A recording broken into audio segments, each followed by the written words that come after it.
자, 벨기에 저번에는 베스트말레 얘기를 좀 해드렸고요. 오늘은 오르발 얘기를 좀 해드리려고 해요. 오르발 얘기는 두 번에 걸쳐서 좀 해드리려고 하는데, 글 제목은 이제 폐허에서 피어난 맥주의 비밀, 돌 색깔이 심상치 않다, 이렇게 적어주셨어요. 왜냐하면 오르발 같은 경우는 수도원에 딱 도착하는 순간 몇 가지 굉장히 좀 압도감을 느꼈거든요. 수도원 모습에 대해서. 수도원이 이렇게 쫙 옆에 이렇게 있는데 오르막길 이렇게 올라가는 쪽에 수도원이 쫙 전경이 보여요.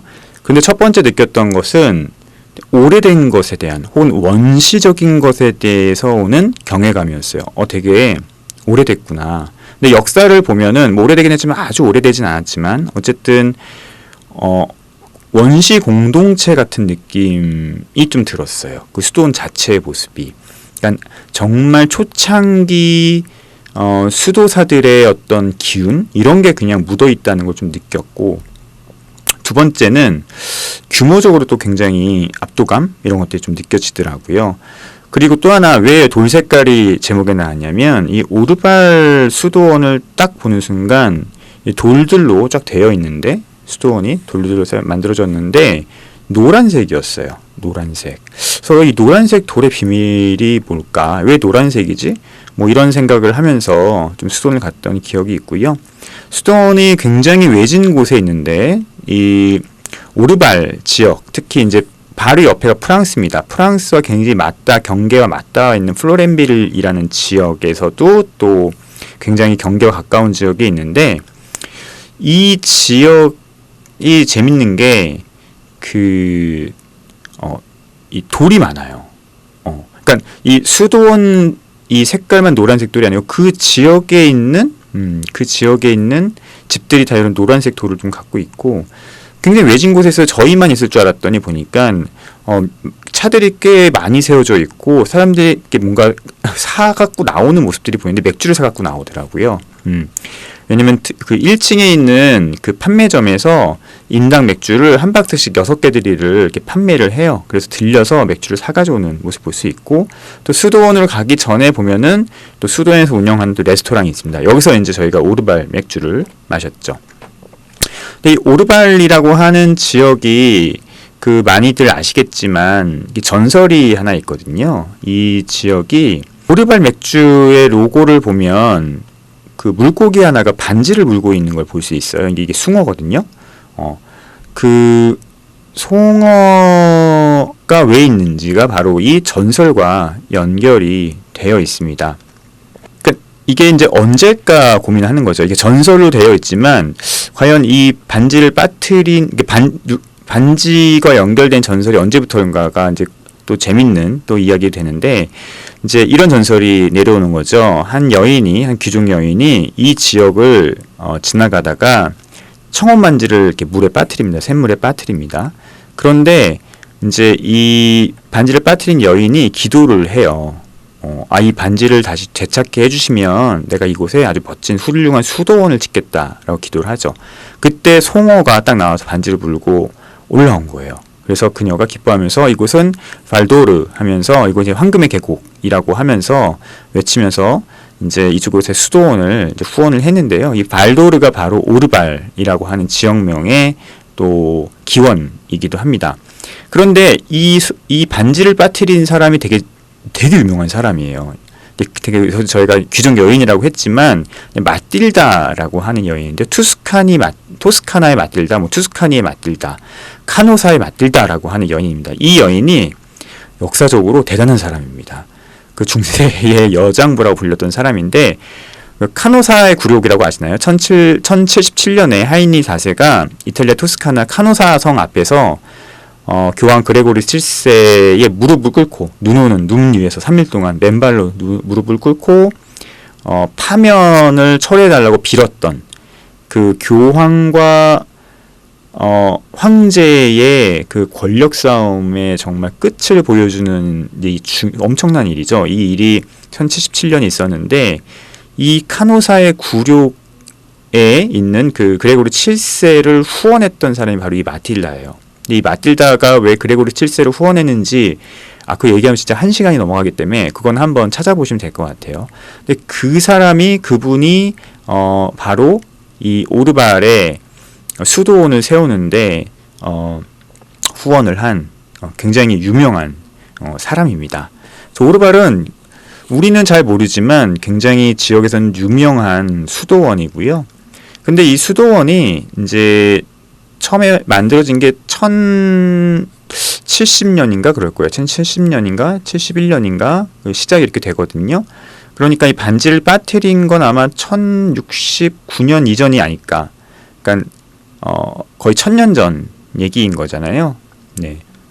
이 진행이 됐고 수도원이 만들어지긴 처음부터는 처음엔 수도원이 아니었다고 해요. 지금은 트라피스 수도원이지만 그 처음에는 일반적인 그 교회로 운영이 되다가 이 교회 운영이 쉽지 않으니까 이쪽에서 이제 SOS를 친 게 바로 세인트 베르나르였어요. 세인트 베르나르는 당시에 시토 수도원을 굉장히 성장시킨 성인이죠. 이분한테 연락을 해서 이 마틸다가 후원한 이 교회가 지금 문 닫을 위기에 처해 있으니 이쪽 우리가 어떻게 봉헌을 하겠다. 와서 이쪽 운영을 좀 해주십사 하고 부탁을 하게 되죠. 성 베르나르가 이쪽에 수도사들을 파견을 해서 그때부터는 이제 시토 수도원이 됩니다. 이게 1132년이에요. 그래서 이게 시작은 1070년에 시작을 했고 1124년에 첫 번째 그 수도원이 완성하고 교회로 운영되다가 잘 안 돼서 다시 시토 수도원으로 바뀐 시점이 1132년이죠. 그래서 이 오르발 수도원의 시작은 오피셜한 시작은 1132년으로 되어 있어요. 시토회였기 때문에 시토회로 시작을 한 그 연도를 오피셜한 수도원의 시작으로 보고 있죠. 근데 이 수도원이 몇 번 위기를 맞이합니다. 첫 번째는 대화재가 발생을 해요. 1252년에 대화재를 겪고 나고 이후에 100년간 복구가 진행이 됩니다. 이때 완전히 수도원이 한번 몰락하게 되죠. 하지만 복구가 차근차근히 진행이 되고 한동안 잘 지내다가 역시 이 30년 전쟁 1618년부터 1648년까지 30년 전쟁 유럽 대륙을 휩쓸던 이 30년 전쟁 때 한 번 더 위기를 겪게 되죠. 하지만 그때 위기를 넘길 수 있게 만든 게 바로 트라피스트 회였어요. 1668년에 샤를드 벤제르라고 하는 그분이 오셔가지고 시토회를 트라피스트로 바꾸면서 좀 개혁적인 여러 가지 일들을 했고 그 개혁이 또 성공을 해서 다시 한번 수도원이 버틸 수 있는 그 기회가 오게 됩니다. 근데 이제 유럽의 모든 수도원들이 겪었던 이제 정말 그들의 입장에서는 정말 재앙이 바로 프랑스 혁명과 나폴레옹이었죠. 이 프랑스 혁명과 나폴레옹 때 유럽의 대부분 수도원이 다 사라졌어요. 왜냐면 프랑스 혁명 같은 경우는 결국은 왕권과 성직자를 없애는 거잖아요. 그죠? 평등이라고 하는 그 가치 아래 그러다 보니까 이 수도회라고 하는 그 공간은 권력과 성직자를 끊어야 하는 중간에 있기 때문에 끊기 위해서 없어져야 하는 그런 구시대의 산물이었어요. 그래서 프랑스 혁명군들이 이 수도원을 많이 없앴고요. 또 수도원들이 또 엄청난 재산을 또 갖고 있었어요. 그래서 그런 재산을 또 토대로 또 혁명 자금으로 쓰기 위한 일을 하기 위해서 많은 수도원들을 없앴고 나폴레옹도 마찬가지였죠. 특히 나폴레옹 같은 경우는 수도원들을 다 퇴속화시켜서 다 없애고 거기 재산을 갖고서는 이제 자기의 수하에 있는 자기 밑에 있는 부하들한테 준다거나 아니면 자기를 지원하는 지역에 또 지원금으로 사용한다거나 이런 식으로 수도원이 많이 없어졌습니다. 이때 이 오르발 수도원도 역시 없어져요. 그래서 대화대 때 한번 큰 위기를 겪었다가 간신히 살아나고 또 그 이후 30년 전쟁 때 또 큰 위기를 겪었다가 살아났는데 결국은 프랑스 혁명 때 사라집니다. 그게 1793년이었다고 해요. 이때 완전히 사라지게 되는데 이때 폐허를 이 오르발 수도원이 그대로 보존하고 있더라고요. 그러니까 오르발 수도원 역시 트라피스트 봉쇄 수도원이기 때문에 수도사들이 계신 곳은 못 들어갑니다. 그런데 이 오르발 수도원이 되게 관광지로서 굉장히 의미가 있는 게 예전의 수도원의 모습들을 보존한 곳을 오픈해요. 물론 이제 유료로 오픈을 합니다. 그래서 거기는 진짜 가볼만 합니다. 오르발 수도원 안쪽은 진짜 가볼만 합니다.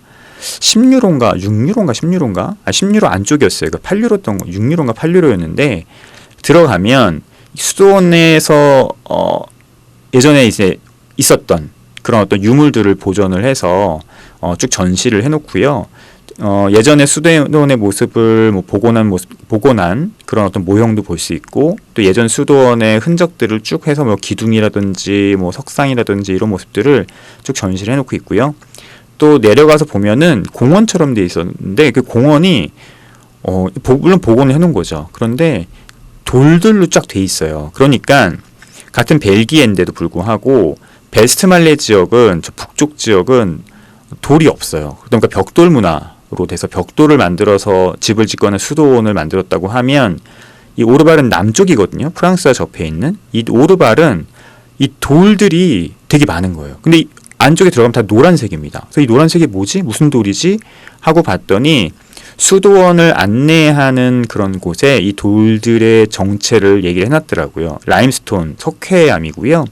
이쪽이 석회암이 굉장히 많은 지역이라고 해요. 그래서 이 돌들을 갖고 집을 짓거나 성을 짓거나 이렇게 수도원을 지었다고 합니다. 근데 그게 노란색이었던 거죠. 그래서 오르발 안쪽에 들어가 보면 다 노란색 비슷한 누르끼리한 돌들로 쭉 돼 있어서 굉장히 독특한 그런 기분을 좀 느낄 수 있습니다. 그리고 이런 것들은 굉장히 잘 보존을 해놨지만 그 오르발 수도원을 그 안내하는 혹은 전시하는 그런 곳들은 완전히 또 디스플레이, 완전히 3D 디스플레이 같은 걸 해놨어요. 그러니까 굉장히 현재와 과거가 공존하는 굉장히 독특한 경험을 할 수 있는 곳이었고요. 그래서 오르발 수도원의 그런 어떤 역사와 이런 것들을 이제 볼 수 있는 방에 들어갔는데, 방은 되게 오래된 것처럼 느껴지는데 거기 굉장히 3D 디스플레이들로 쫙 되어 있는 양조장, 옛날 양조장을 얘기하는 곳들도 3D 디스플레이로 되어 있고 되게 재밌는 흔적들이 좀 있었습니다. 그래서 굉장히 재밌는 경험을 좀 하고 왔고요. 나머지 얘기들은 제가 다음 시간에 좀 해드리려고 하는데, 또 오르발 수도원에 들어가면 어떤 그 옛날에 그 약국이었던 그 굉장히 재밌는 경험이죠. 갱님의 흔적입니다. 중요한 역할을 했거든요. 이 약에 대해서. 그리고 옛날 양조장의 시설도, 그리고 옛날 오르발이 만들어졌던 여러 가지 모습들, 그 다음에 오르발의 흔적들, 오르발 맥주의 옛날 기물들을 전시한 그런 공간도 있고요. 되게 재밌는 건 또 하나는 그 옆에 마틸다의 연못을 만들어 놨어요. 당연히 이제 뻥이죠. 다시 그냥 재현을 해놓은 건데 그런 공간도 있고, 그리고 하이라이트는 그 바로 옆에 있는 폐허 공간입니다. 그러니까 완전 옛날 수도원의 모습. 천년 전까지 아닐 거예요. 수백 년 전에 그 완전 폐허된 수도원의 모습을 보존을 해놓고 있어요. 여기가 하이라이트예요. 제가 다음 시간에는 여기랑 옛날 양조장의 모습들, 그리고 마셨던 오르발의 어떤 그런 느낌들을 좀 얘기를 해드리도록 할게요.